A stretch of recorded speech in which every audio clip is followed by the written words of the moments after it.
আমি সেদিন আর কি কাজ থেকে বাসায় ফিরতেছিলাম, হঠাৎ করে আর কি গ্যাঞ্জামে মাঝখানে পড়ে যায়। মাঝখানে পড়ার পরে আর কি ভয়ে আমি বিল্ডিংয়ের ছাদের উপরে উঠছিলাম দৌড়ে। আমার পিছনে পিছনে পুলিশ উঠছিল, পুলিশ ওঠার পরে বলতেছে জাপ দেওয়ার জন্য 4 তলা থেকে। আমি জাপ না দিয়ে লড়ে ধরে ঝুলেছিলাম আর কি। ঝুলে থাকার পরে উপরতে একজন গুলি করতেছে আর বলতেছে জাপ দেওয়ার জন্য, সেগুলি একটাও লাগে না আর কি। তারপর 3 তলা একটা পুলিশ জিজ্ঞাসা, সে পুলিশ আর কি গুলি করতেছে আমাকে, সব কটা আর কি পায়ে পড়ছে 6টা গুলি। গুলি পায়ে পড়ার পরে আমি সে জায়গাতে জাপ দিয়ে আবার 3 তলায় পড়ছি। সেই জায়গায় আবার 3 তলায় পড়ার পরে পুলিশ মুলিশ সব চলে গেছে।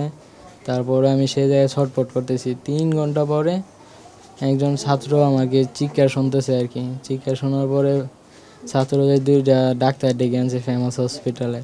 আরেকজন ওই বিল্ডিংয়ের কর্মী ছিল। 4জনে মিলে আমাকে হসপিটালে নিয়ে গেছে আর কি। ফেমাস সে জায়গায় নিয়ে আমাকে সেলাই মিলাই করে ব্যান্ডেজ ম্যান্ডেজ করে রাত্রে 11:30 12টার দিকে Dhaka medical. Design, elegance, beauty, সেরা পণ্য সবার জন্য জেভিকো। 6টা। একটা লাগছে এইদিকে হেন্দা বাড়িয়েছে, আর একটা এদিক দিয়ে লাগিয়ে এদিক দিয়ে বাড়িয়েছে। একটা লাগছে এদিক দিয়ে বাড়িয়েছে, আরেকটা এদিক দিয়ে লাগিয়ে এদিক দিয়ে বাড়িয়েছে, আরেকটা এদিক দিয়ে লাগিয়ে এদিক দিয়ে বাড়িয়েছে, আরেকটা এই জায়গাটা লাগছে ওই জায়গাটা বাড়িয়েছে। তারপরে যে একটা এন দিয়ে লাগছে ওই দিক দিয়ে বাড়িয়েছে, আরেকটা এই দিক দিয়ে লাগছে এই দিক দিয়ে বাড়িয়েছে। নির্দোষে গুলি দেখাইছি আর কি। সেই সময় অনেক ছটফট করতেছি ব্যথায়, আমার জ্ঞানও আর কি যায় না, আমি হুশ ছিল আর কি তখন। খালি না, আমার সেই সময় 3 ঘন্টা হয়েছে পানি গিয়ে আর কি জিকির করতেছি।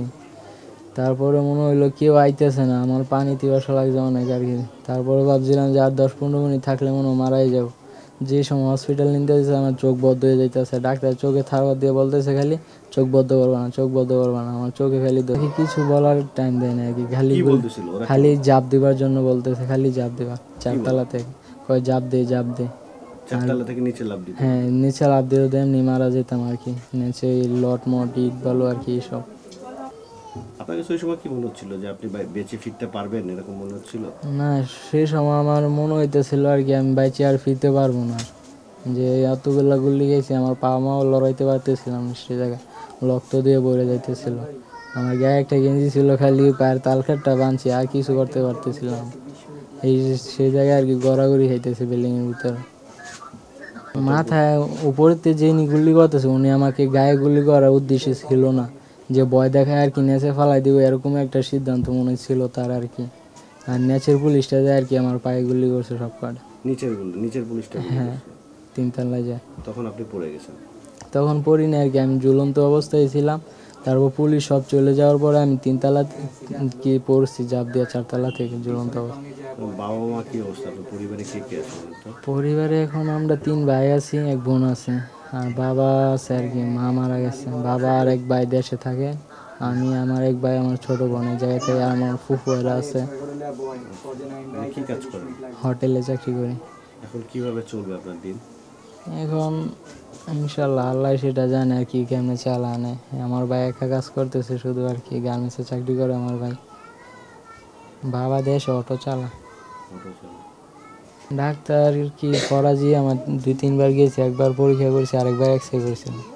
পরীক্ষা বলছে ভালোই, আর ওষুধ লিখে দিচ্ছে আর কি 3 মাসে, যে 3 মাস টানা ওষুধ খেতে হবে, তারপর তুমি সুস্থ হতে পারো আর কি, এটা বলছে।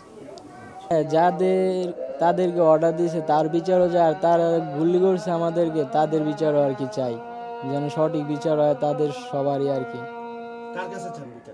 সরকারের বর্তমান যে সরকার আসবে তার কাছে আমি বিচারটা চাই। ডাক্তার ইউনূস।